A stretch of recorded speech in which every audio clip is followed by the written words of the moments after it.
لگ بھگ ایک سال کے انتظار کے بعد بالآخر جامعہ ملیہ اسلامیہ کو نیا وائس چانسلر مل گیا۔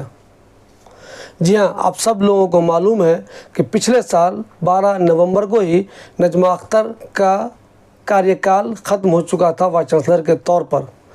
تب سے یہاں کوئی پرماننٹ وائس چانسلر نہیں تھا۔ اس کے بعد پروفیسر اقبال حسین اور پھر اس کے بعد پروفیسر شکیل احمد وی سی بنائے گئے تھے، لیکن تب سے پرماننٹ وائس چانسلر کی تلاش جاری تھی جو اب پوری ہو گئی ہے۔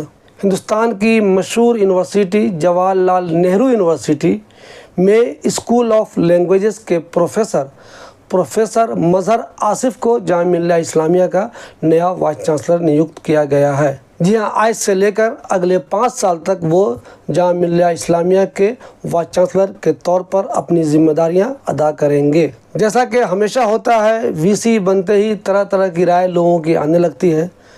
جیسے ہی مظہر آصف صاحب وی سی کے طور پر اپوائنٹ ہوئے، بہت سے لوگ کہنے لگے کہ مظہر صاحب تو RSS کے پرانے آدمی ہیں۔ بہت سے لوگ کہہ رہے ہیں وہ اندریش کمار کے قریب ہیں، بہت سے لوگ کہہ رہے ہیں وہ BJP کے قریب ہیں۔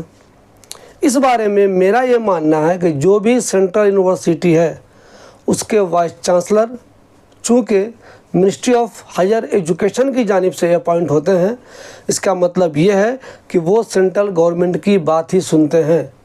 تو ایسے میں کسی پہ یہ الزام لگانا کہ وہ RSS کے ہیں، وہ BJP کے ہیں یا وہ مسلم راشٹریہ منچ کے ہیں، یہ میرے حساب سے مناسب نہیں ہے۔ کوئی بندہ کس سے جڑا ہوا ہے یہ اتنا خاص نہیں ہے۔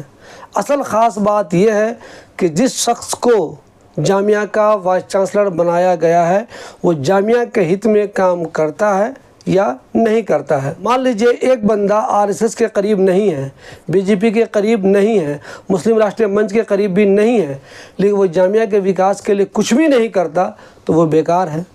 اسی طرح مان لیتے ہیں کہ مظہر صاحب کی پراکسیمیٹی BJP سے ہے یا RSS سے ہے یا مسلم راشٹریہ منچ سے ہے، لیکن وہ ہمیشہ جامعہ کے ہت کے لیے ہی سوچتے ہیں اور جامعہ ہت کے لیے بہت کام کرتے ہیں، تو یہ بہت اچھی بات ہوگی۔ مجھے نہیں معلوم وہ RSS سے کتنے قریب ہیں، ان کا RSS سے قریب ہونا جامعہ کو کتنا نقصان دے گا یا نہیں دے گا۔ میرا ماننا یہ ہے کہ اصل دیکھنا یہ ہے کہ مظہر آصف صاحب وائس چانسلر رہتے ہوئے جامعہ کو بہتر سے بہتر لے جانے میں کتنا رول ادا کرتے ہیں۔ ہم سب جانتے ہیں کہ جامعہ ملیہ اسلامیہ کا شمار ہندوستان کی بہترین یونیورسٹیوں میں ہوتا ہے۔ بہت سارے وواد کے باوجود جب بھی تازہ کوئی رینکنگ آتی ہے تو اس میں جامعہ ملیہ اسلامیہ کو بہت اچھی پوزیشن حاصل ہوتی ہے۔ یہی نجمہ اختر کے دوران بھی ہوا۔ اب دیکھنا یہ ہے کہ مظہر آصف صاحب وائس چانسلر رہتے ہوئے جامعہ کو اور کتنی اونچائی تک لے جاتے ہیں۔ مظہر صاحب کا جو بایوڈاٹا میرے پاس ہے اس کے مطابق ان کی پیدائش 1971 میں ہوئی۔ انہوں نے بہار سے 1985 میں میٹرک کا ایگزام پاس کیا۔ اس کے بعد 1987 میں بہار سے ہی انہوں نے انٹرمیڈیٹ کیا۔ اس کے بعد وہ JNU چلے آئے، جہاں سے انہوں نے BA کیا، MA کیا، PhD کی، اور ابھی وہ JNU میں ہی تعلیم دے رہے ہیں، یعنی کہ بچوں کو پڑھا رہے ہیں۔ مظہر آصف صاحب MA میں پوری یونیورسٹی کے ٹاپر رہے۔ ان کے بہت سارے ریسرچ پیپر شائع ہو چکے ہیں۔ ان کے انڈر میں بہت سارے اسٹوڈنٹس PhD کر چکے ہیں۔ انہوں نے ایک بہت ہی مشہور ڈکشنری تیار کی ہے، پرشین، انگلش اور آسامیز۔ یہ ڈکشنری ان کی بہت مشہور ہے۔ اس کے علاوہ بہت سارے مضامین ان کے شائع ہو چکے ہیں۔ انہوں نے بہت ساری کتابیں بھی لکھی ہیں۔ لیکن یہ ساری صلاحیتیں تب عام لوگوں کے لیے معنی رکھتی ہیں، تب ان لوگوں کے لیے معنی رکھتی ہیں جو جامعہ سے پیار کرتے ہیں، اگر مظہر آصف صاحب جامعہ کو نئی بلندیوں تک لے جاتے ہیں۔ لوگ طرح طرح کی باتیں کہیں گے۔ ایک تو وہ لوگ ہیں جو مظہر صاحب کے آگے پیچھے کریں گے چونکہ ان کو فائدہ اٹھانا ہے۔ دوسرے وہ لوگ ہیں جو مظہر صاحب کے خلاف بولیں گے چونکہ یا تو وہ ان سے شروع سے ناراض ہیں، یا وہ ان کے کچھ بیان سے ناراض ہیں، یا ان کے BJP سے جو پراکسیمیٹی ہے اس کی وجہ سے ناراض ہے، اس کی وجہ سے ان کے خلاف بولیں گے۔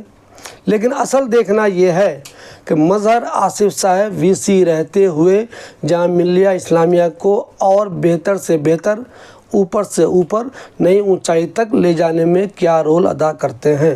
جامعہ ملیہ اسلامیہ اور علی گڑھ مسلم یونیورسٹی دو ایسی یونیورسٹی ہے جس پر مسلمانوں کی خاص نگاہ رہتی ہے۔ وہ یہ دیکھتے رہتے ہیں لوگ کہ یہاں کے جو وائس چانسلر ہیں وہ کیا کچھ کرتے ہیں۔ ایسے میں مظہر آصف صاحب کے لیے یہ ایک چیلنج ہے کہ وہ کیسے کیسے فیصلے لیتے ہیں تاکہ ان کی بدنامی نہ ہو۔ جو لوگ ان پہ یہ الزام لگا رہے ہیں کہ وہ RSS کے قریب ہیں یا BJP کے قریب ہیں، تو ان کو مظہر آصف صاحب کو یہ ثابت کرنا ہے کہ بھلے ہی میں کسی کے قریب ہوں لیکن میں ایسا کوئی بھی کام نہیں کروں گا جس سے یونیورسٹی کو کسی طرح کا کوئی نقصان ہو۔ اب دیکھنا یہ ہے کہ آنے والے دنوں میں مظہر آصف صاحب ایسے کون کون سے فیصلے لیتے ہیں جن سے جامعہ ملیہ اسلامیہ کا جو نام پوری دنیا میں روشن ہے وہ مزید روشن ہوتا ہے۔